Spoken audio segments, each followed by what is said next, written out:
नमस्कार, Bablu for India में आप सभी का स्वागत है। और सबसे पहले नज़र डालते हैं आज के मुख्य समाचार पर। बाघमारा बीसीसीएल ब्लॉक 2 क्षेत्र के बेनीडी में संचालित केकेसी मेन साइडिंग में कार्यरत 133 सेल पिकर मजदूरों को एचपीसी द्वारा निर्धारित वेतन देने की मांग एवं सीएमपीएफ कटौती में पारदर्शिता लाने में 11 सूत्री मांग को लेकर शनिवार को ब्लॉक 2 क्षेत्र कार्यालय खतियान संघर्ष समिति जेबी केसेस के केंद्रीय अध्यक्ष जयराम महतो ने जीएम अनूप कुमार राय से वार्ता किया।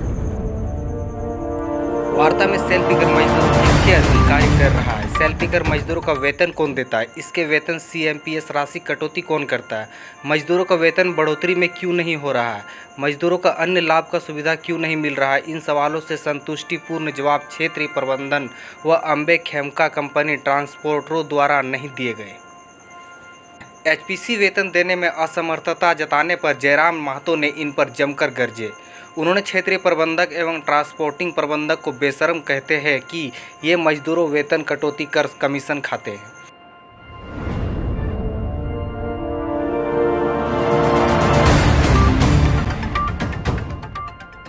क्या वार्ता हुई, क्या समस्या? वार्ता तो बहुत ही आश्चर्यजनक है कि मैनेजमेंट के पास भी उत्तर नहीं है और एजेंसियों के पास भी उत्तर नहीं है कि मजदूरों को 8500 रुपये तनख्वाह दे कौन रहा है।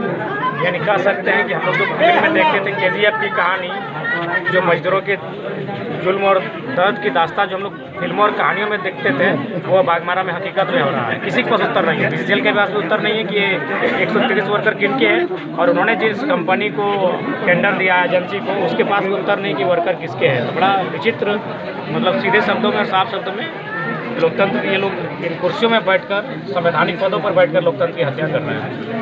क्या लगता है मजदूर को किस तरह से? देखिए, मजदूर यहाँ एक ऐसा बाघमारा एक ऐसा सिंडिकेट काम कर रहा है जहाँ मजदूरों को एकजुट होकर एक संघर्ष को अंजाम देना होगा। हमें नहीं लगता है शांतिप्रिय तरीके से मैनेजमेंट या फिर जो मांगे प्रस्तुत की गई है सामने मानी नहीं जाएगी। इसलिए हमें लगता है एक संघर्ष की आवश्यकता है और संघर्ष के लिए मजदूर को तैयार करना होगा। सर, आपने एक माननीय का नाम लिया, इसमें क्या कहना चाहिए? देखिए, हमें बिल्कुल आज कुछ लोग भगवान की आड़ में, धर्म की आड़ में बहुत ही निम्न किस्म का कृत्य कर रहे हैं और उसी का प्रमाण बाघमारा में देखने को मिल रहा है। बताइए, 10 वर्षों से काम कर रहे हैं, 30 वर्षों से काम कर रहे हैं, उनका ऑथेंटिक जो पेमेंट बनता है वो 25,000 30,000 बनता है, उनके अकाउंट में मात्र 8,000 आता है। पीएफ कटता है, पीएफ कहाँ जाता है कोई आइडिया नहीं, आइडेंटिटी कार्ड नहीं मिलता है, कोई सेफ्टी नहीं है। सबसे दुर्भाग्य की बात है कि मैनेजमेंट को पता नहीं कि वर्कर किसके हैं, बीसीसीएल के वर्कर हैं या फिर जिस कंपनी ने ठेका लिया है उसके वर्कर हैं।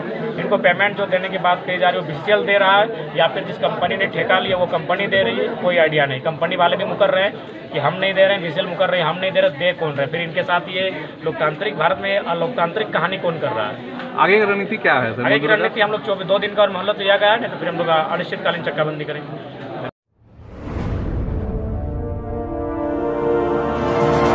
मुद्दा था वो है जो साइडिंग में जो श्रमिक काम करते हैं उनके वेतन संबंधी मुद्दा था और उनको उनके हिसाब से, श्रमिकों के हिसाब से उन्हें जो उनकी अपेक्षा है उससे कम तनख्वाह मिल गई। और हम लोग इसीलिए अभी एनआईटी का बहुत अच्छी तरह से अध्ययन कर रहे हैं। उस एनआईटी में स्पष्ट रूप से ये समझ में नहीं आ रहा है कि कॉन्ट्रैक्टर के पार्ट में क्या पेमेंट ड्यू हो रहा है, तो उसका हम लोग अध्ययन कर रहे हैं और उसके आधार पर फिर आगे का एक्शन लेंगे। मुख्य डिमांड है उनका तनख्वाह को बढ़ाया जाए। ये डिटेल्स अभी मैं आपके साथ शेयर नहीं कर पाऊँगा, ठीक है ना। हम लोग इसको सुलझा रहे हैं, उसके बाद फिर आपको आ जाएगा, पब्लिक डोमेन में आ जाएगा। मैं इसमें कोई कमेंट्स नहीं कह सकता। मैं तो अपने बारे में कह सकता हूँ कि मैं शांत और सौम्य ही था मीटिंग के दौरान। वार्ता में सर लास्ट में क्या निर्णय क्या हुआ? निर्णय ये हुआ है कि कुछ दिनों का समय हम लोगों को दिया गया है और उस समय सीमा के अंदर मुद्दे को सुलझाने के लिए हम लोगों को कहा।